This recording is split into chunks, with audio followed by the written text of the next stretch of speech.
आज की डेट में भी दुनिया में सिर्फ दो ही टेक्निक अवेलेबल है, दैट इज, और जो जितनी आप न्यू टेक्निक सुन रहे हो ना, डर्मा, इंटरलॉकिंग, बायो, क्यूएसटी, ये सारी techniques. Hey guys, welcome back to this channel. कैसे हैं आप सभी? उम्मीद करता हूं बहुत ही ज्यादा बेटर होंगे। आज की क्यूएनए वीडियो में आप सभी का स्वागत है। जैसे कि आप सभी जानते हैं, हम ऑलमोस्ट हर वीकेंड एक क्यूएनए वीडियो रखते हैं जिसमें आपके मन में जो भी हेयर ट्रांसप्लांट से रिलेटेड डाउट्स होते हैं, आप लोग उन डाउट्स को पूछते हैं एंड उन्हीं डाउट्स को हम डॉक्टर्स के साथ डिस्कशन करने के बाद आप लोगों के आंसर्स देते हैं। तो आज की वीडियो भी काफी ज्यादा इंटरेस्टिंग होने वाली है। वीडियो में आपने काफी अच्छे क्वेश्चंस पूछे हैं हेयर ट्रांसप्लांटेशन टेक्निक्स को लेके, जो नई नई टेक्निक्स आ रही है आजकल, अब सारी चीजों के बारे में हम डिस्कशन करने वाले हैं। तो वीडियो काफी ज्यादा इंटरेस्टिंग होने वाली है। वीडियो को स्टार्टिंग से लेकर एंड तक आप जरूर देखिएगा। दोस्तों, वीडियो की तरफ बढ़ते हैं, लेकिन सबसे पहले अगर आप ना हेयर ट्रांसप्लांटेशन करवाना चाहते हो और आप कंफ्यूज हो, आपको कितने ग्राफ लगेंगे, आपका ट्रांसप्लांटेशन में खर्चा कितना आएगा, आपको ट्रांसप्लांटेशन करवाना चाहिए भी कि नहीं, और आप भी हेयर ट्रांसप्लांट से रिलेटेड इन्फॉर्मेशन सर्च कर रहे हो, तो आप हमारी वेबसाइट www.besthairhelp.com पे विजिट कर सकते हो। वहां पे आपको हेयर ट्रांसप्लांट से रिलेटेड सारी की सारी इन्फॉर्मेशन मिल जाएगी और आप भी अपना ट्रांसप्लांटेशन 100% सक्सेसफुली करवा पाओगे, जैसे कि काफी लोग करवा चुके हैं। नीचे मैंने डिस्क्रिप्शन में लिंक दिया हुआ है वेबसाइट का, आप वहां पे जाके हमसे कांटेक्ट कर सकते हो। सबसे पहला क्वेश्चन जो पूछा है वो सागर ने पूछा है, सर मैंने ट्रांसप्लांट कराया है just for frontal hair, but crown में थोड़ी थिनिंग लग रही है, क्या करें?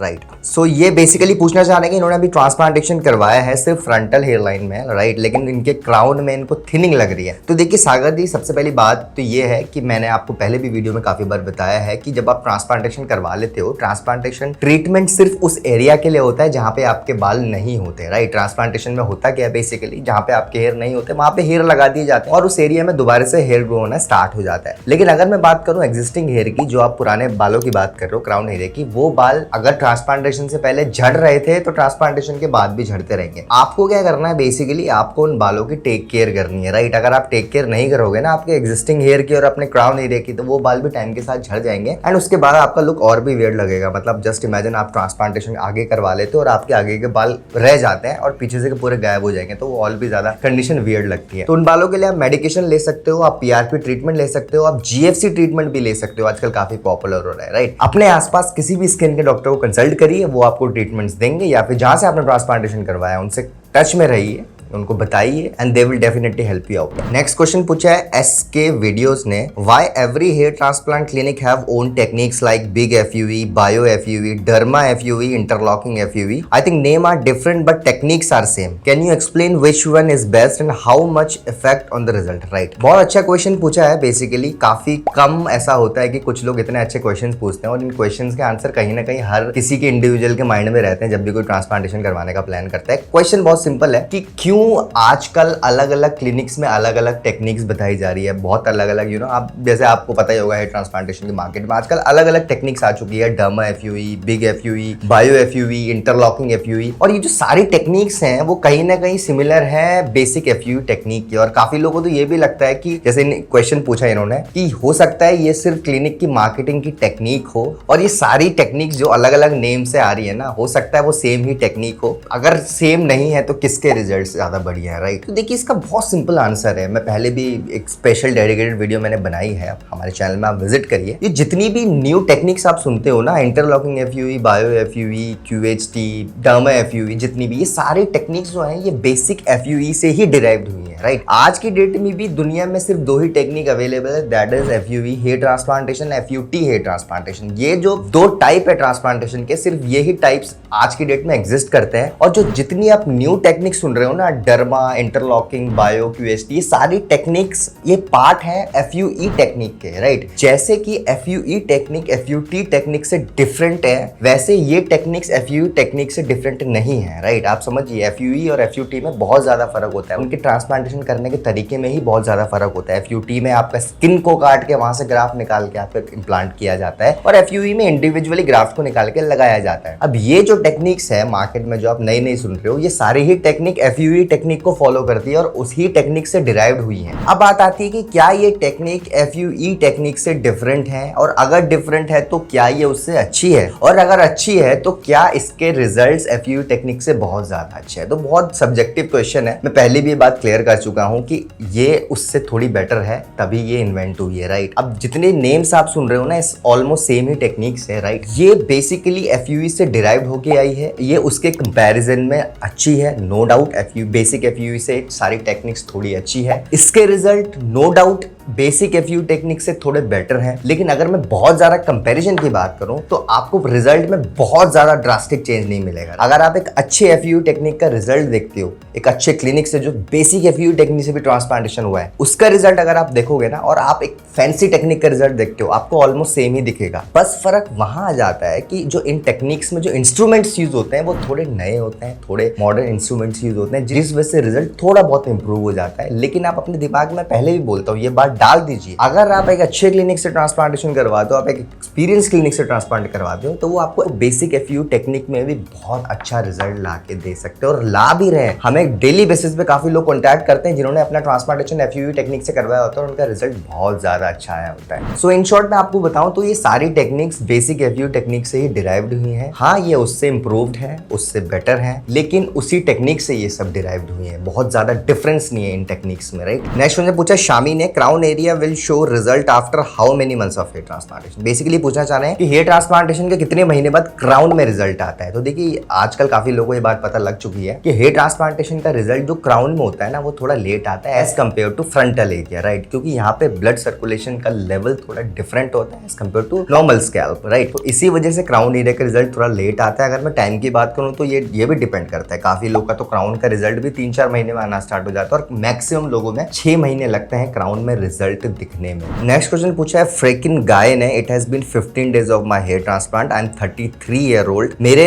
लगभग 4500 ग्राफ्ट लगे थे फ्रंटल और ऊपर के एरिया में, पूरी क्राउन एरिया कवर नहीं हो पाई, क्या पीआरपी और मेडिकेशन से वहां पर रिग्रोथ पॉसिबल है, प्लीज बताएं। देखिए, काफी अच्छा क्वेश्चन पूछा है इन्होंने। लगभग इनके 15 दिन हो चुके हैं ट्रांसप्लांटेशन को, 33 ईयर ओल्ड इनकी एज है और इनका डाउट है कि इनके 4500 ग्राफ्ट लगे थे लेकिन फिर भी पूरा क्राउन कवर नहीं हो पाया। काफी लोगों को मतलब ये प्रॉब्लम फेस करनी पड़ती है क्योंकि इनके पास लिमिटेड डोनर एरिया होता है। जैसे कि 4500 ग्राफ्ट ऑलरेडी निकाल दिए, बहुत मतलब ऑब्वियसली 4500 ग्राफ्ट निकालना कोई आसान बात नहीं है। 4500 ग्राफ्ट निकाल दिए और इससे ज्यादा ग्राफ्ट होते भी नहीं एक्चुअली। अगर मैं डोनर की बात करूँ ना, आपके स्कैल्प की बात करूँ तो 4.5 से 5000 ग्राफ्ट ही निकाल सकते हो आप उससे, अगर आप अच्छे तरीके से निकालोगे, राइट। सो इनके 4500 ग्राफ्ट निकाल दिए लेकिन फिर भी इनका क्राउन कवर नहीं हो पाया, तो मतलब इनका बॉल्डनेस लेवल ऑलरेडी काफी ज्यादा रहा होगा, राइट। तो अभी इनको ये डाउट है कि क्राउन में क्या पीआरपी और मेडिकेशन से रिजल्ट आएंगे। तो देखिए, इसका आंसर हाँ भी है और नहीं भी है। अगर आपके क्राउन में अभी ग्राफ्ट अवेलेबल है, मतलब ग्राउंड में बाल हैं लेकिन पतले हैं, तो पीआरपी और मेडिकेशन से वहां पे आपको ग्रोथ दिखेगी। देखिए, मैं पहले भी बता चुका हूं कि पीआरपी ट्रीटमेंट और मेडिकेशन जो होती है वो फ्रंट में तो इतना ज्यादा वर्क नहीं करती, मतलब मैं तो ना ही बोलूंगा, ऑलमोस्ट बिल्कुल भी वर्क नहीं करती। अगर आप फ्रंट में आप इस उम्मीद में बैठे हो कि मैं पीआरपी कराऊंगा और मेडिकेशन लूंगा तो मेरी हेयर लाइन वापस से रिग्रोथ हो जाएगी, तो आप टाइम भी वेस्ट कर रहे हो और पैसे भी। लेकिन अगर मैं बात कर रहा हूँ क्राउन एरिया की, तो वहां पे हमेशा पीआरपी ट्रीटमेंट मिनॉक्सिडिल और फिनेस्ट्राइड वर्क करता है। हमने रिजल्ट भी शो करे हैं ऐसे हमारे चैनल पे, जहाँ पे पेशेंट्स ने पीछे वाले एरिया में ट्रांसप्लांटेशन नहीं करवाया था और वहां पे सिर्फ पीआरपी ट्रीटमेंट और मेडिकेशन ली थी, तो वहां पे उनकी डेंसिटी बहुत ज्यादा बढ़ गई। तो अगर आपके अभी वहां पे बाल हैं क्राउन में और बहुत थिन है, तो डेफिनेटली वहां पे आपको रिजल्ट मिलेगा विदाउट ट्रांसप्लांटेशन। लेकिन अगर वो बिल्कुल प्लेन हो चुका है तो फिर रिजल्ट आना बहुत ज्यादा मुश्किल है। नेक्स्ट क्वेश्चन पूछा है चुंबा ने, भाई ये बताइए कि जेनेटिक हेयर लॉस कितने एज से स्टार्ट होता है। बेसिकली पूछना चाह रहे हैं कि जेनेटिक जो हेयर लॉस होता है वो कितने एज से स्टार्ट हो जाता है। तो देखिए, genetic hair loss most of the people 19-20 साल से ही नोटिस करना स्टार्ट कर देते हैं। 19-20 साल में उनकी हेयर लाइन रिसीड होने लग जाती है। मैं अपनी पर्सनली बात करूं तो 18-19 साल में मेरी हेयर लाइन रिसीड होनी स्टार्ट हो गई थी। काफी लोगों को जेनेटिक हेयर लॉस जो होता है वो 23-24 साल बाद भी दिखता है। तो ये मत समझना कि मैं 20-21 साल का हो गया हूँ तो मेरे बाल अब नहीं झड़ने वाले। अगर अभी तक नहीं झड़ रहे हैं, आपको 23-24 साल बाद भी जेनेटिक हेयर लॉस अगर होगा तो आपको दिख सकता है। और सेकंड क्वेश्चन इन्होंने पूछा है, भैया I am just 20 year old and grade 2 का बॉल्डनेस है, तो क्या मैं ट्रांसप्लांटेशन करवा सकता हूँ। तो आप 18 साल से ऊपर हो तो ट्रांसप्लांटेशन करवा सकते हो, आप 20 साल के हो आप बिल्कुल ट्रांसप्लांटेशन करवा सकते हो। लेकिन आपका सिर्फ ग्रेड 2 का बॉल्डनेस है, तो अभी मेरे हिसाब से you should wait for some time. आप खैर ये मेरे हिसाब से बात है, आप अपने आसपास किसी स्किन के डॉक्टर या फिर डर्मेटोलॉजिस्ट को कंसल्ट करो। अगर वो आपको ट्रांसप्लांटेशन के लिए बोल रहे हैं तो आप ट्रांसप्लांटेशन करवा सकते हैं। नेक्स्ट क्वेश्चन पूछा है अनुपम सहानी ने, is hair transplant successful for genetic hair fall. तो देखिए अनुपम जी, मैं पहले भी बता चुका हूँ, हेयर ट्रांसप्लांटेशन होता ही जेनेटिक हेयर फॉल वालों के लिए है। जिनको जेनेटिक हेयर लॉस हुआ होता है उन्हीं के लिए ट्रांसप्लांटेशन होता है, क्योंकि जेनेटिक हेयर लॉस एक ऐसी चीज है कि आप कुछ भी कर लो, कोई भी मेडिसिन ले लो, अगर आपका हेयर लॉस हो गया है तो आपके बाल वापस नहीं आने वाले। सिर्फ एक ही उसके लिए सोल्यूशन बचता है, जो कि है हेयर ट्रांसप्लांटेशन। और हाँ, हेयर ट्रांसप्लांटेशन 100% सक्सेसफुल होता है जेनेटिक हेयर लॉस के लिए। नेक्स्ट क्वेश्चन पूछा है गोविंद कुमार ने, success rate of hair transplantation. ये मैं पहले भी क्लियर कर चुका हूँ कि अगर आप एक अच्छे क्लिनिक से करवाते हो ट्रांसप्लांटेशन तो 100% सक्सेसफुल होगा। अगर आप अनएक्सपीरियंस क्लिनिक से ट्रांसप्लांटेशन करवा लेते हो तो बहुत कम चांसेस है कि ट्रांसप्लांटेशन सक्सेसफुल होगा। नेक्स्ट क्वेश्चन पूछा है भरत सिंह ने, ट्रांसप्लांटेशन के बाद साइड इफेक्ट्स तो नहीं होंगे? तो देखिए, अभी भी काफी लोगों को ये डाउट है कि ट्रांसप्लांटेशन के बाद साइड इफेक्ट्स होते हैं, जबकि ऐसा नहीं होता। हम पहले भी क्लियर कर चुके हैं, हमने डॉक्टर के साथ काफी डिस्कशन करने के बाद वीडियोस भी बनाई थी आपके लिए कि हेयर ट्रांसप्लांटेशन के साइड इफेक्ट्स नहीं है। अगर आप स्वेलिंग को साइड इफेक्ट मांगते हो तो ये तो ऐसी चीज है कि आप कोई भी सर्जरी करवाओगे आपको स्वेलिंग आती है, राइट, एनेस्थीसिया के कारण। So it is not a side effect. Side effect बोलते हैं जिसको बहुत जो लॉन्ग टर्म साइड इफेक्ट्स होते हैं, राइट, जो बहुत मेजर साइड इफेक्ट होते हैं। हेयर ट्रांसप्लांटेशन के कोई साइड इफेक्ट्स नहीं है, राइट। पहले हुआ करते थे एक टाइम पे, जब जो क्लिनिक्स होते थे वो प्रोसीजर करते टाइम पे प्रोटोकॉल्स को फॉलो नहीं कर पाते थे तो पेशेंट्स में साइड इफेक्ट्स दिखने लगते थे, राइट। लेकिन ट्रांसप्लांटेशन का अभी कोई साइड इफेक्ट नहीं है। लेकिन तभी जब आप एक प्रॉपर मेडिकेशन लो, आप प्रॉपर टेस्ट करवाओ, ट्रांसप्लांटेशन से पहले मेडिकल टेस्ट होते हैं, प्रॉपर टेस्ट करवाओ। और अगर आप हेयर ट्रांसप्लांटेशन के लिए एलिजिबल हो आफ्टर द टेस्ट, आप डेफिनेटली ट्रांसप्लांटेशन करवा सकते हो without any side effect. Next question पूछा भारत सिंह ने, हेयर ट्रांसप्लांट के बाद डोनर एरिया में बाल आएंगे कि नहीं? जी नहीं, बाल वापस नहीं आएंगे। नेक्स्ट क्वेश्चन पूछा राजेश भगत ने, सर मेरे ट्रांसप्लांट को आज 5 महीने हो गए हैं, डेंसिटी अच्छी नहीं आई, स्पेशली हेयर लाइन में। क्या मुझे अभी वेट करना चाहिए और कितना वेट करना चाहिए अच्छे रिजल्ट आने में, या फिर यही फाइनल रिजल्ट है? बेसिकली उन्होंने ट्रांसप्लांटेशन करवाया था और लगभग 5 महीने हो चुके हैं ट्रांसप्लांटेशन को और उनको डेंसिटी अच्छी नहीं लग रही है, स्पेशली हेयर लाइन में। तो ये जानना चाह रहे हैं कि क्या इनको अभी वेट करना चाहिए, और अगर वेट करना चाहिए तो कितने टाइम बाद रिजल्ट आएगा या इंप्रूव होगा, या फिर यही इनका फाइनल रिजल्ट है? तो देखिए राजेश जी, रिजल्ट फाइनल आप तब मानो जब आपकी ट्रांसप्लांटेशन को 8 से 10 महीने हो गए। अभी सिर्फ 5 महीने ट्रांसप्लांटेशन को हुआ है और आपका कहना है कि डेंसिटी उतनी अच्छी नहीं है, मतलब डेंसिटी है अभी, राइट, आपकी हेयर लाइन में। तो ये बहुत अच्छी बात है कि सिर्फ 5 महीने में आपको डेंसिटी दिख रही है। अभी तो आपकी, मतलब आप ये मान के चलिए 60% डेंसिटी और आना बाकी है। तो अभी आपकी कंडीशन बिल्कुल ठीक है, you don't have to worry about. Next question पूछा शत्रुघ्न कुमार ने, हेयर ट्रांसप्लांट के बाद क्या सभी को फिनेस्ट्राइड टैबलेट खानी पड़ती है या कुछ ही लोगों को डॉक्टर फिनेस्ट्राइड देते हैं? तो ये मैं पहले ही बता चुका हूं कि हेयर ट्रांसप्लांटेशन के बाद फिनेस्ट्राइड सबको नहीं दी जाती, बहुत कम लोगों को दी जाती है, राइट। ऐसा नहीं है कि फिनेस्ट्राइड के बिना आपका रिजल्ट नहीं आएगा। फिनेस्ट्राइड हमेशा आपके एक्जिस्टिंग हेयर को बचाने के लिए दी जाती है। ट्रांसप्लांटेड हेयर का फिनेस्ट्राइड से कोई भी लेना देना नहीं है। नेक्स्ट क्वेश्चन पूछा मृन्मय ने, सर मैं जैसा हेयरलाइन डॉक्टर को बोलूंगा बनाने के लिए वो वैसा बना सकते हैं? अगर आप एक रियलिस्टिक हेयरलाइन बोलोगे तो बिल्कुल वैसी हेयरलाइन बनाएंगे, लेकिन अगर आप अनरियलिस्टिक हेयरलाइन बोलते हो कि भाई मुझे 3 सेंटीमीटर नीचे हेयरलाइन चाहिए तो वो पॉसिबल नहीं है, राइट। नेक्स्ट में पूछा कंवर ने, भाई मुझे दिल्ली से ट्रांसप्लांट करवाना है पर मैं कभी दिल्ली नहीं आया, ना कोई फ्रेंड है जिससे दिल्ली का पता हो, चंडीगढ़ तक की जानकारी है, बस क्या करूं, कुछ हेल्प करो। तो देखिए